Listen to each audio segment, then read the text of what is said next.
a mystery can be in first person point of view because in a mystery the reader is traditionally learning with the Mm-hmm. Yeah. protagonist. A thriller you couldn't really do in first person because a thriller like you're also seeing you know what the main character doesn't know and you're watching them kind of catch up to it. That's Yeah. the thrill. So Hello, writers and crafters. I'm Valerie Isan. and I'm Eric Mertz. And this is episode 203 of the podcast. It is October 22nd, 2025, as we record this. And today we're going to be talking about point of view. From And our points of view, yeah, right? Got to start sure. there. These are our points of view on points of view. Yeah. That's great. I don't even know how to title that. That's going to be some wild SEO. POV from our POV. There you go. Oh, thank you so much to our existing patrons for believing in our work offline and here on the podcast. You can become a patron of the arts at patreon.com/Valerie Isan for books, writing instruction, coaching, and planning. Also, you can go to patreon.com/strange air stories for short stories in the paranormal mystery genre. Hmm, Author updates. I have launched my 4-month book coaching container, officially nice. aligned author book coaching. The price was cut drastically, actually. It was $667 off the regular price during the launch week, which is over. However, I was lame and didn't do like any email marketing with it at all. So I think I am going to send out an email to my mailing list, turn the discount code back on for like 48 hours, and just tell them, like, hey, I never got around to like telling you guys about this. Yeah. I get all these great ideas, Eric, and I know the process. I know what you're supposed to do when it comes to email and social media marketing, and I just don't do it because I think I haven't built the, well, I don't have the accountability, really. I don't have the Hmm. accountability buddy for that, and I also don't think it's, I mean, it's on the to-do list. Even if I put it in my planner, like, okay, I'm going to do this every day, and I write a spot on my planner to do it every day, somehow it doesn't get done. And I think it's just because I haven't internalized it yet. Just like when you're writing story, you have to like remember all the parts of story. And as you're writing the scene, you have to go back and think, oh, did I get this right? Did I get this right? And after a while, you just sort of like internalize it and you don't even think about it. That's where I'm not at when it comes to marketing. I have not yet internalized. I need to put Instagram story out every day or whatever. So I think that's I where. think what's hard for me about it, I'm in that place, and frankly, like author update include for me includes looking at I've been interviewing like social media marketing people and like marketing PR people because I Hmm. just cannot translate here's the hard part for me is this. Like I'm going to Ghost Story Weekend this tomorrow. Hmm. Yay, right? It's a thing. So someone in my position would use this event and all of the many things, the travel, the location, the meetings, the environment, all the swag. Like there's so much stuff you could use for content. Hmm. What I don't know how to do is like I could give you the bundle of videos and pictures and stuff. I just don't know how to distribute it. And I think that's where the like I could put out a 5 minute video and walk away feeling affirmed, but I can't figure out how to take a 5 minute video and post it 63 different ways to, 21 But I audiences. don't And I think you think need to that's do that right now. you I think do. you I, just I need to put the 5-minute video up. but for me the trouble is always like I have an existing audience and that existing audience isn't I mean, if you have like, I think if you put it out, the 5 minute video out, it goes to your existing audience. But the whole thing is you're trying to build your existing audience. I think it becomes a sort of like capitalist venture where it's like I lose my motivation when it's like I'm going to post this thing and I'm going to get 11 likes and two comments and they're going to be from the same 11 people and the same two people. Like I don't want that. I would like it to be, Well, I don't it know. has to start that way because that's what your audience is right now. It's 11 people on Instagram. No, it's like 1,000 people on Instagram, but 11 of them click it. That's where I get lost of like, Yeah. I, for it to be worth to at this juncture, if it's a business venture, it has to grow. Otherwise, Right. Yeah. I So don't know. talking to someone about that. Yeah. I also have I just feelings. interrupted your update with my update. I'm so sorry. Oh, we can. I It's the morning show. I I got my upstaged coffee. You your got your update. coffee. I upstaged your update. My gosh. That's okay. We'll just take turns back and forth. Um, yeah, I had something else to say about Instagram, but I totally forgot. So I'll remember it later. Right in the Harbor is coming up. I Yay. have two presentations to prep for. So I've started like creating those slide decks. And I have some feelings lately about the finality of the move and the Uh, recognition of like, oh, this is the last time I'm gonna see, or this is the last time I'm gonna do, or, so I have moments like I'll just be like doing my regular thing, and then all of a sudden I'll kind of lip quiver. Oh, this is so aw. sad. I'm not going to do this again. So having some of those feelings coming up. Oh, I know what I was going to say about Instagram. I'm having some like get over myself feelings because I used to show up in pictures and words on social media. I blogged all the time. Do you remember blogs? I mean, I Oh, know I you put one have. out every week. I Nobody know, reads them. but not articles. I meant like, personal updates and Oh, personal essays I'd write on my blog. And but since I've been a published author, I haven't really done that because I'm so worried about like, oh, how is this going to affect the algorithm, or, you know, showing up in a certain way, and how is this going to affect my visibility on, I don't know, like I think it still gets tied up in that professional appearance, and yeah. I need to ditch the inner shoulder pads lady in my head. That's what I need to do, Eric. I need to ditch Yeah. the 1980s shoulder pad wearing, presentation giving lady because that doesn't mean professional. It just means I'm not actually showing up for realsies anymore. And I don't say the things on my mind anymore online because what if somebody takes it wrong? Or what if they think, yeah, I don't know. It's just stupid. I need to just be me and not worry about platform. You know what I mean? And just be me, show up, do what I used to do, and have that be okay. And I think that will on I just need to unlock it. I need to ditch the shoulder pads lady and unlock the me. And that's how I'm gonna show up on Instagram again. So is the shoulder pads lady just like like a non-relevant vision of yourself? Maybe I need to come up with one of those. Like this is the person I'm not anymore, but I think in my head. Um, Yeah, basically, yeah. Because I think I for me, remember in a middle school, like when oh God, shoulder like the middle the school clothes were clothes the the worst. clothes then what I wore in middle school, because that was when I cared really about like what brand of jeans I wore because that was important to the 13-year-old kid. Oh yeah, And so that was like the polo shirts with the collars up and the matching yeah, keds. a popped collar. Yeah, And yeah, and anything that I wore that was dressed up, like I'd wear the suit jacket, that was yeah.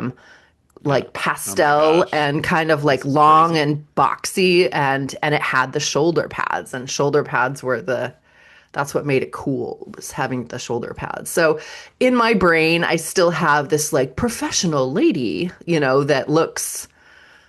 that looks popped, Yeah, like whatever you called yeah. it. Yeah. And Popped collars, and when tucked when in I don't shirts. have like this nerdy presence online, then somehow I'm not professional, and I don't know. So I just need to ditch that picture in my head. Yeah, the non, what did you call it? Like it's non-relevant anymore. Like this is not Yeah, who like I I think am there's anymore. In fact, I don't even know if I ever was really that. I think that's funny because, and now we're going to drift into like psychology, but I think it's like, I think it may be Jung or Freud. There's this like image that we create of ourselves that like is not real, but it like represents sort of all of our insecurities, Mm. and we carry it around. And it's like for me, when you said that, it's middle school. Um, but I just remember like having this oversized white t-shirt that I don't know how I ended up with it. It had like it was the t-shirt that had the pocket on the chest, which is Hmm. like the like actually most ridiculous thing in fashion is to put a pocket on a t-shirt. Um, but I remember once getting like mustard on it. Like I was eating something at lunch, and Hmm. something I get my I live in that like I'm the guy it's like a slob feeling. Like I live with that sort of like I'm sloppy, I'm not put together. Um, but it's not real. Like I don't, Unkempt man. I'm unkempt guy. But it's yeah, I don't know. I don't like if we're just going to talk about like where social like where we hang up in social media. I think that for me it was just what I mentioned is like it is almost ceased to become a personal expression. Like I just see like most of my feeds are commercial. And if it's someone I'm personally friends with, it's their commercial venture, it's their side hustle, it's their thing, which I mean, I don't mind it being that, but I always I can't differentiate in my head between like if I go to Ghost Story Weekend and I post me sitting with 10 people writing ghost stories, drinking tea, and I post it, is that because I want to draw an audience that's into writing and may join me next year? Or is it because I want friends and family to see what fun things I do? It's both, It's but both. I don't know how to differentiate in my head the intention of this is where I need a marketer, because even when I'm writing, when the story's done and I know it's done, it's kind of dead to me. Not dead in that like I don't love it anymore, but I've created the thing. Now Hmm. I would love it if someone else would go out and figure out how to put it out there for like 100, 1,000 people to buy instead of 100. Because I can't, I'm already on to the next story. It is such a social media is such a weird thing. I think when the aliens come down and study this part of our culture, they're going to say, "What were these people doing? Were they the most vain and uncertain people to ever in this galaxy?" I mean, that's what it feels like sometimes. We just Well, went we off could on a continue certain talking line. about that, or we could move on and But these are talk our points about. of view on social media. These are our points of view. It's all relevant, It's all Val. relevant. What What's are you going on reading? in your world? Oh, what's going on? I'm going to Ghost Story Weekend this Hmm. weekend, which is great. I have a few. I decided to bring some unfinished some polished projects with me. At Ghost Story Weekend, I get to write with everybody, but I'm also pulled out to do consults and debriefings and and things. So I get to write, but I also don't, that my time is not entirely my own. So I decided to bring some things that were just, I've got this short story that needs finishing and this short story I've wanted to finish. And so yeah, I'm going to be there in Newport on tomorrow, which is also my son's birthday, which is kind of a Oh, bummer. I'm leaving like at yeah. 1 on his birthday. He's aware of this. He's also savvy enough to know both how important it is to me and how to use it to his advantage. So, you know, um, But Dad. no harm, no foul. My wife is planning like they're going to go. This is what I'm going to miss. Well, I'm out there at the beach. They're going to go do a tour of all the free things that you can get on your birthday tomorrow. So they're going to go get the free cookie, the free ice cream, the free sushi. They're going to do the whole like, they're going to drive around getting free stuff. Um, I miss that. And I'm also interviewing PR firms, marketing firms, which is an eye-opening exercise. I interviewed with some people who do strictly podcast placement, and the sticker shock from that was enough to put me on Oh. my backside. Um, so yeah, I'm like doing the calculation of like return on investment when it comes to if I'm going to invest capital in something, it's got to have results. And so um, yeah, we'll see. I'm putting those pieces together. That's for next year. Let's see. What are you reading? He reaches down to get it. I'm reading a book called My Oh Favorite Thing yeah. is Monsters by Emil Ferris. I read a graphic novel like every other book I read is a graphic novel. Um, have you ever read this or looked at this? Uh, I mean, no, I haven't opened it up, but I see it on the shelf at work all the time. So, Well, I'll just give a quick pitch on it. Emil Ferris is an author, as an author and artist who got sick. She was bedridden for a while, and she ended up writing this thing on notebook paper with just a ballpoint pen. She did like a page a day, and the whole book is it like reproduces wow. the page. So you actually have, I believe, a scan of the notebook paper page, and Wow. so it's just I often read a graphic novel with like sometimes I'll lose the art because I'm reading the words and the story, but Hmm. this is like mesmerizing Yeah, to it's see forcing you like to look at the art. it's amazing to sit there and like she wrote a page a day because that's all she could do, and some of these pages are like fine art pages, they're Yeah, wow. just they're extraordinary. um so yeah, I'm reading that. What about you? I just finished a book. I was trying to remember the name of it, so I'm looking it up right now. Um, I get all these book recommendations kind of from work, like people will order something and I'll think, oh, that looks really good. And so I'll buy a copy for myself. So I just finished reading The Witch of Willow Sound by Vanessa Penny, and that was one of those cases, where a customer ordered it at work and I thought, ooh, that looks really good. So I just finished that last night and I just started last night Charlotte McConaghy's newest book, Wild Dark Shore. I've read her before. The other book I read by her was, I think it was called, had wolves in the title, Once We Were Wolves or something like Hmm. that. Um, Once There Were Wolves, that was the other title that she wrote. So, anyways, I just started this last night. I'm like in chapter one, so I haven't. It's got some really cool point of view stuff though already. So Yeah. more on that later. Yeah, So those are the books. Those are the I love books that I'm saying that reading. I've always wanted to read Summer of Night by Dan Simmons. I have like 8 or 9 Dan Simmons books on my shelves. I've only read a couple of them, but I've always wanted to read Summer of Night, and that's what I'm bringing to Ghost Story Weekend with me. So hopefully, I hope it's as good as I've this book has been on the top of the TBR for probably 5 years.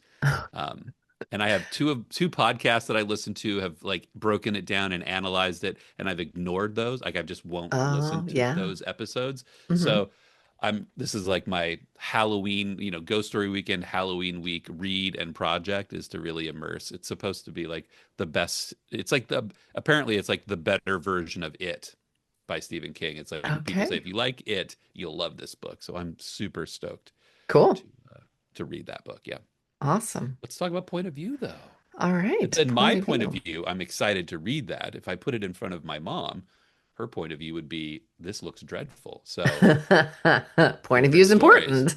Point of So view let's is killer. briefly go over like actually the definition We of do point of everything view. Like, briefly. We don't what's do that? anything briefly. We We don't. don't do anything That is briefly. true. But, we have Okay. limited Well, let's time try on it. this podcast, so we're going to have to be brief. Right. So, point of view, as we've already said, POV, that's what it stands for, point of view. That's what the kids say. The That's kids what the say kids POV. POV. So there is first person point of view, which is the Well, I. let's step back a bit. Point of Okay. view is when you're reading something, it's the lens through which you're looking at the story, right? So like when you're in a scene, you're in something's point of view. You are seeing it through a lens of some kind. And what we're going to talk about, at least to start, are what some of those lenses are. Hmm. Yeah. Right. More on that, what you just said in a minute. But yes, In a minute. the first the the first person point of view is that I voice. It is I am on usually a podcast I with am on a podcast. I am on a podcast I with got a Val. second cup of coffee this morning when I realized. I got up very late. So there's that first person point of view. And why that's good is because it's immediate. It's a little more raw, I think. Yep. You're forced into somebody's head when you're reading. Like it's this person, and we can talk a little bit about the pros and cons of doing that. Well, let's just do that really quick because we already started that. So pros and cons of first person point of view are the immediacy of it. Like it's raw, it's right there. It I It think showcases a unique voice. Like The Catcher in the Rye is in I, and it would be a different book if it was, in a different, Holden Caulfield, it gets to that real essence of who he is, and he's one of a kind. the cons to first person are Oh it gets boy, kind of many. boring to say I all the time for one thing. Yeah, yeah. I. And your pro writing aid really doesn't like it either. You've It hates started it. 3 sentences with the same word. So there's that. And also because of that camera, because of that lens, because you're just looking out of one person's eyes, you cannot show anything in your document, in your manuscript that doesn't come from that eye voice camera lens. Does that make sense? Yeah. Yeah, you can't like it would be really hard to write a novel with multiple points of view if the main character point of view is I, because that reader is so because you've made the choice to like really tie the readability of the book to that main character. You can't break to that and go to someone else I think as you've just effectively. jumped to master level. So let's pause on Okay, that. let's stay in the Let's one on go ones. back to The okay, one on so one. pros and cons just briefly. That was the first Yep. person. Yep. Then there's the third person, which can be close or distant. Erick And is on a podcast. and I Right. think that in my point of view, I think that third person close is the same thing as first person. You're just I using disagree. she, he, they instead of I. It's still coming from, you're still feeling the feelings and you're hearing the Yes. internal dialogue of the main character in I close. agree to the extent that, like, yes, there's the intimacy, but I think the well, maybe I'm going to master level, but it's third person close allows you to create a sense of unreliable narrator. It's hard to be an Yes. unreliable narrator in first point of view, but if you want an air of unreliable, you would need to be third person close. So I I would think. disagree, but yes, you can think that. It's my point of view. I think I it would be it would be a challenge to write an unreliable first person point of view unless you're mean, like Ruth Ware Vladimir does it Nabokov. all the time. Who? Ruth Ware? Oh, Ruth Ware, right? And so does Nabokov does that stuff too.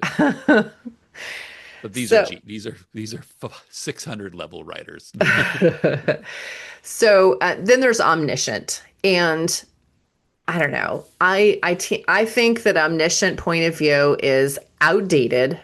Oh, I I bristle don't at it. think that contemporary writers today do it. I mean, there are contemporary writers today that do it, and I do find their writing. I do like some of it. What I don't like, so omniscient point of view is that like God lens. So All now we're knowing. looking through the camera of a narrator that can see everything all at once. And so there's a writer that doesn't do omniscient well does a lot of head hopping, and they don't change the camera lens at appropriate places. And that drives me bananas as a reader. I hate it. And so there are authors that I have really liked in the past that I don't read anymore on purpose because of the omniscient head hopping thing that really bothers me. Some people do it in appropriate places, so it's okay and I can like let it slide as a reader because the content is really engaging or whatever, or like, the story or the topic is really is capturing my attention, and so I can kind of like forget that it's omniscient. I you've don't got like it. your thinker hand I face don't like thing the going on. omniscient point of view. At least it's to me, it's like if you can get it right, it works. Like it works really well. Like where the crawdads sing was in omniscient point of view. I Um, don't remember it being ish. There's some omniscient. points where she Okay. sort of we kind of pull out and we're kind of in this like, we see the whole world. But I Mm-hmm. think when and when I put on my editor hat and you read a book where I think the struggle is like that level of depth with that many people feels like head hopping, and it often just feels like indecisive. It's like the scene does not take on any character because one person's fretting about burning toast, the other one's fretting about the dog barking at the door, and it's like what is the real stress point that's moving the scene forward, or that's a red herring. Exactly. So Yeah. it's hard to like unless you know how. I think it just stands in for not knowing the scene for a lot of writers, unfortunately. Um, yes, I think what it stands in, I think what it means is that a writer knows their cast. We're talking about ensemble cast before, knows their characters well enough that they the writer knows what the characters are feeling.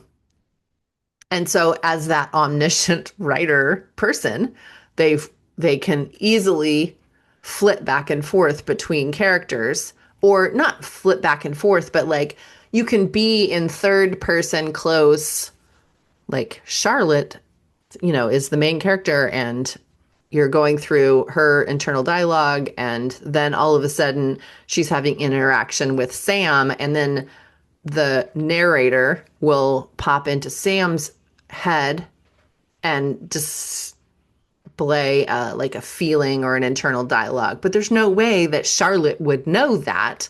So that's head hopping. That's like author intrusion. That's, I don't know if you would call that author intrusion. It's just a mistake. When as a Right. reader, I'm reading, I'm thinking, oh, that was wrong. Like there's no way that Charlotte would know that. That immediately pulls me out of the story. But I think I think in that case, those are mistakes from the author. And I think that what they meant to do, because, we're people, we're empathic, we can see body language and we can know, okay, this person in front of me is not feeling good. They are feeling uncomfortable. And I know that they're feeling this particular emotion, but I don't actually know that. And so I think Right. that that's where the head hopping comes in. And I think that's where the omniscient point of view sometimes comes in with new baby writers. And what they need to do instead is not say what Sam is feeling when it's Charlotte's turn to be behind the camera. They just need to show what Sam is doing so that the reader can also infer along with Charlotte, oh, Sam's feeling this way. Does that make sense? Yeah. Yeah. I think where I get so if I'm in a if I'm in Sam's point of view and I'm watching Charlotte and they're I think it's I think where writers get kind of hung up is this idea that like they don't there's a level of like scene experience where you have to understand that Charlotte, like, you don't need to say that Charlotte thought Sam was a fool, all Charlotte has to do is roll her eyes, and Sam can But see you that. can't, but you can't say she rolled her eyes. I guess you can because If Sam's point of view, right, and Sam and Charlotte are having this heated conversation, and we want to convey that Charlotte thinks Sam's a fool, Charlotte rolls her eyes at something he says. It's Sam's reaction. He felt like she rolled like, the physical. I think what it does in a scene, especially where there's dialogue, is it robs the visual um, energy of like what those reactions like responding to body language. Like you caught me doing this, and so like Mhm. you were responding to my body language, right? So in that scene, it's more powerful to have me, you observe. If it's in your point of view, it's you observing me in thoughtful position, right? Mhm. Because then that creates this anticipation. What is he thinking? Does is he going to agree? Is he not going to agree? Like there's this, Mhm. and I'm doing it too. I think it's I think it's a reliance on verbal action. I always think of dialogue as just verbal action. A character can do five things around the actual dialogue that convey the meaning of the scene. But that's a screenplay technique. The screenplay technique says like you write the action and add the dialogue. And I if you take that into fiction, it makes point of view a little easier because you're like if you write the action from a character's point of view and then add the dialogue, you're less reliant on the dialogue, more on the observation of action. Mhm. Ooh, it's Yep. hard. That went that went into master level.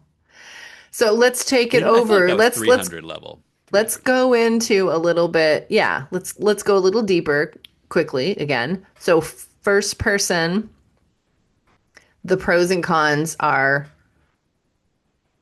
it's more immediate, it's Yep. more raw, but you're limited on what you can put in the scene because it has to be what this one point of view character can see at that time. There can't it's hard to like put in backstory sort of, you know? I mean, that's not true. You can put in backstory, but you can't if it's a It murder makes the mystery, flashback. you know, Right. like you can't see what the murderer is doing because if you're just in first person or in third person close, you can't know. The character can't Right. know what is happening off That's stage. why a mystery can be in first person point of view, because in a mystery, the reader is traditionally learning with the Mm-hmm. Yeah. protagonist. A thriller, you couldn't really do in first person because a thriller, like, you're also seeing you know what the main character doesn't know, and you're watching them kind of catch up to it. That's Yeah. the thrill. So you Uh-huh. can't really.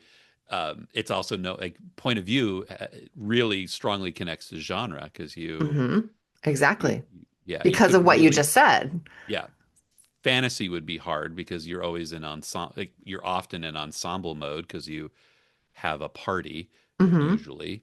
um so yeah, the advantages of first person point of view again is like if it's this like if you have this super unique voice that you get that because that the tyranny of that voice like works for you because it's what the reader's there for.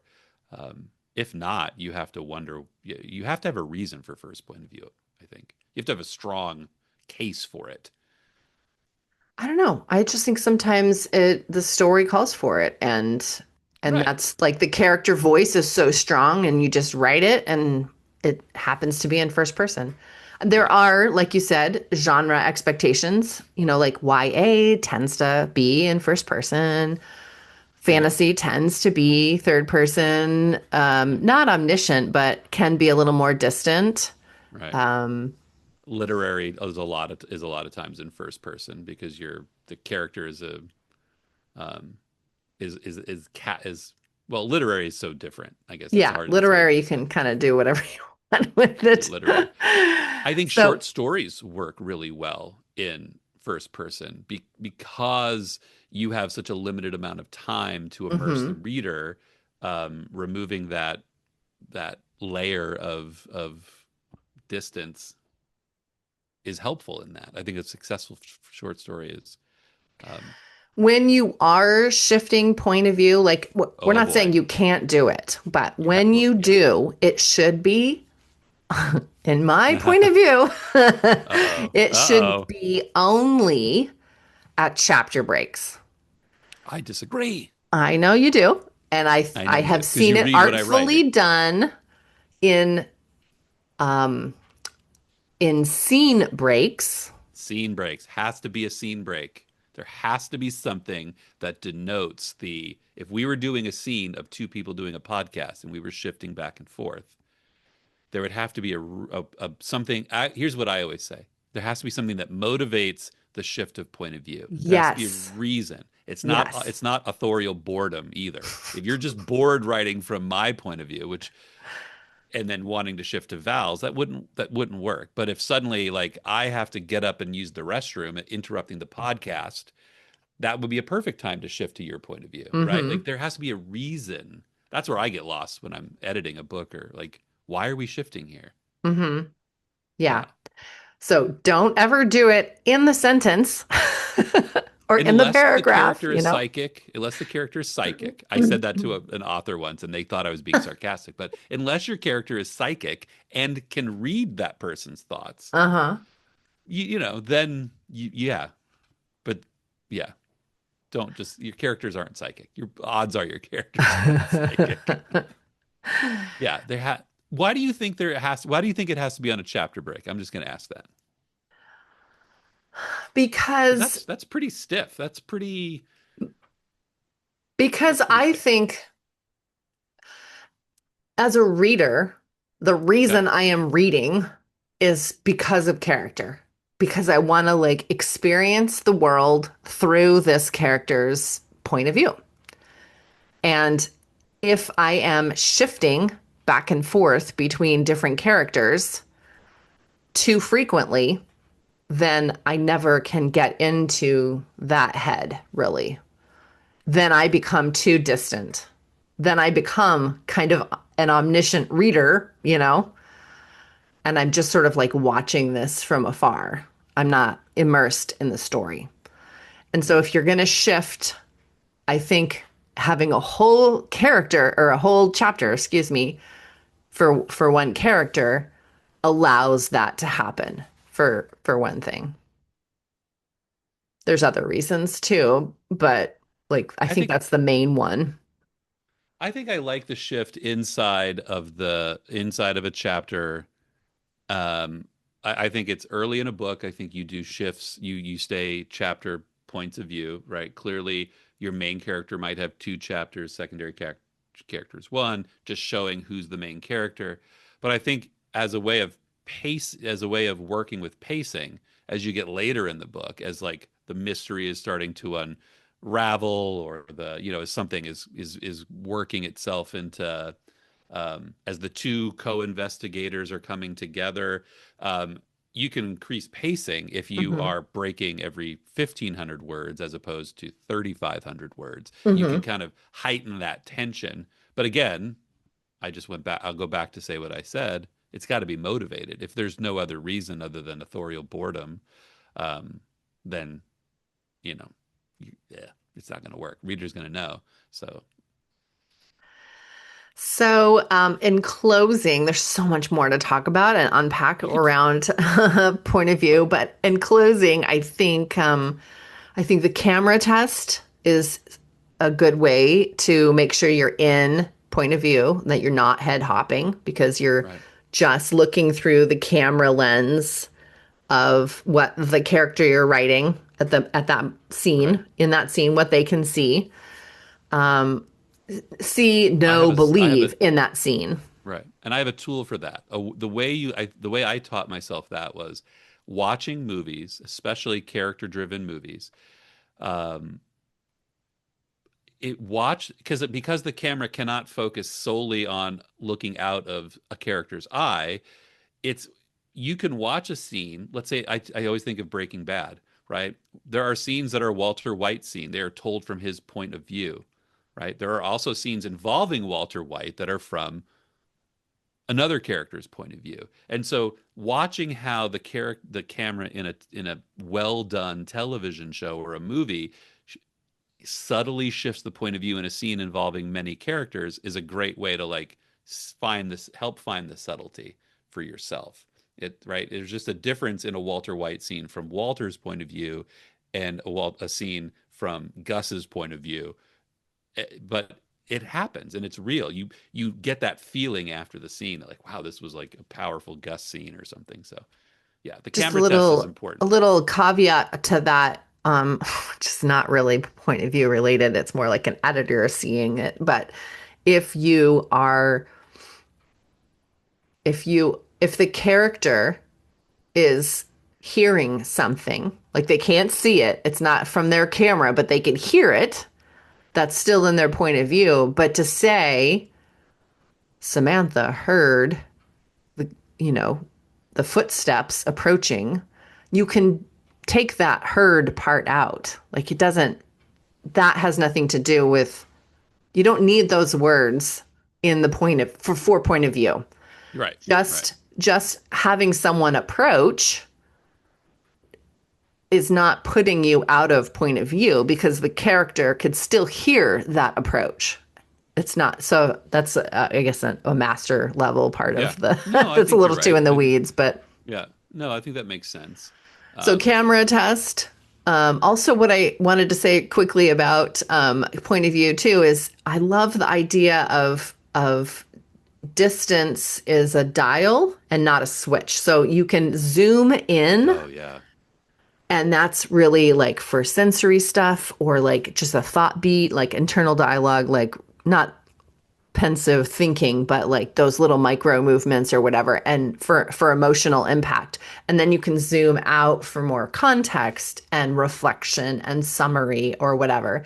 And yeah, so I like how you can kind of for pace and for theme, or like pointing the camera at something that you the author want the reader to notice without actually saying it, so you can kind of Yeah. adjust the camera, with your words, so to Right. And speak. that's realism too. Like you're not always as attuned to, you might be in bed reading a book while your partner is getting ready for bed and you're not paying attention, but as so much your point of view is not intent on them, but then maybe that your partner has is injured and you are now like there might be times the same scenario your focus changes based on the scene. And I think that's a great, like, I'm going to use that actually as I'm completing an edit today. Like it's a dial, not a switch. That's a Yeah, great, and I I think love it. that is a way to shift point of view in an artful way. So you can start a Yeah. book, with that omniscient point of view. Here's the town, and then here's the street, and here's the house, and here's the room, and then here's the character, and now you're in the character's first person point of view. Right. And You the know, character's like, having, and then yeah, the character's having tea, the character's eating lunch. mm-hmm, Oh, the character sees a clue. And then they're like, now you're like lasered in on like, mm-hmm. yeah, because that's psychologically realistic. So you I don't would have also, to. oh, go ahead. I was going to say, you don't have to stick with the same point of view. No. There are ways to shift it artfully in your manuscript, and you can help yourself choose which point of view to go with based on genre expectations, but also like the story expectation. How is the story most aided? Like what camera lens is going to tell this story best for Right. tension, for clarity, for theme resonance, for before we hit record, we were talking about The Book Thief told by the point of view of death. So amazing. Right. Omniscient, obviously, Right. because he's another entity, but the way the story is told is so amazing. So you can choose to tell your story in in different ways to create different impacts. And you can test it even by writing them. Like you can choose a scene like and write it in different points of view and see which one like resonates the best. Right. That's where your writing group comes in. Just pass Yeah. those along, see what they like. Yeah. Excellent. It's it is I like want to it keep is. talking about this. Oh, I want to keep talking about it, but it is time. I think we can continue. I mean, I think we can break down like different points of view for, or like maybe break down a book that is in a unique point of view. But Hmm. here's the other, I'll just say this before we part. Like, remember physicality. Like, it's a great way to, if you're worried about a character who's not in the point of view, conveying what they feel, then use something physical. Like I use that example of like rolling the eyes. Like it is a physical communication of emotional state. So you Hmm. don't need to say that this person resents that person or has contempt for this person. If they roll the eyes, that means, oh, oh wow. Or if that person's body language does shifts, that to me is the where point of view um, kicks it up a notch. Is like when that nonverbal thing, which we all know is like 70% of communication anyway, Right. is what we lead with. Cool. To be continued. To be continued. All All right. right. Thanks for talking with me this week. My We'll pleasure. So see much you fun. next time. Bye for now. Maybe Bye bye. you've said, I'll write it when things slow down, but you don't, because the real block isn't time, it's alignment. I'm Valerie Isan, book coach, story analyst, and your witchy book doula. I created Aligned Author for soul led experts who feel the call to put their life's work into a book that outlives the algorithm and finally say what they came here to say. In Aligned Author, we do two things at once. We build the book and we build the you who can write it. First, we get crystal clear. We start with a 60 to 90-minute strategy session to surface your book's core message, the heartbeat that ties every chapter together, and define your story hypothesis so the whole manuscript knows where it's going. You'll leave with a customized action plan that respects your creative rhythm and your life. Then we meet weekly, one-on-one. These sessions combine story coaching, business strategy, intuitive insight, and creative ritual. We use manuscript diagnostics and proven story elements to shape your structure, and we fold in writing exercises, meditations, and oracle readings to keep you connected to your deepest voice.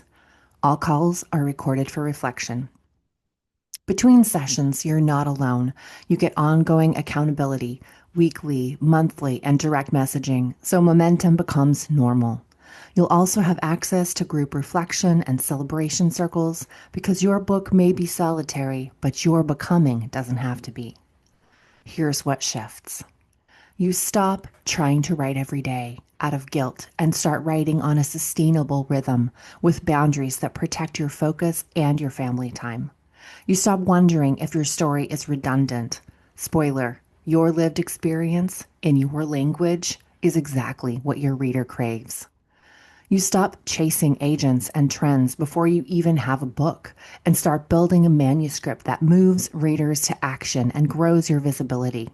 Your book becomes a true business card, one with a pulse.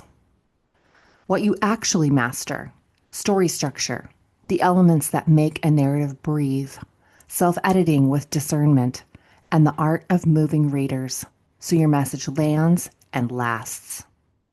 What you receive: less overwhelm and more inner spaciousness, practical tools for sustainable creativity, and the quiet, profound peace of honoring a soul level promise to yourself. What you won't have to do: upend your life, sacrifice your relationships, or take 8 years to write a first draft. We clear fear, self doubt, and burnout by aligning action with your mission. Aligned Author isn't a template or a timeline someone hands you. It's a sacred, strategic container where your book and your next self are midwifed into being with integrity and intuition. If you're standing at the threshold and you can feel that book alive inside you, let's walk the bridge together. Apply for Aligned Author at valerieisan.com/aligned author or book a free consult to feel into the fit. Because this isn't about writing any book. It's about writing the book only you can write, the one that turns mastery into legacy. I'm Valerie Isan. Let's bring your book to life.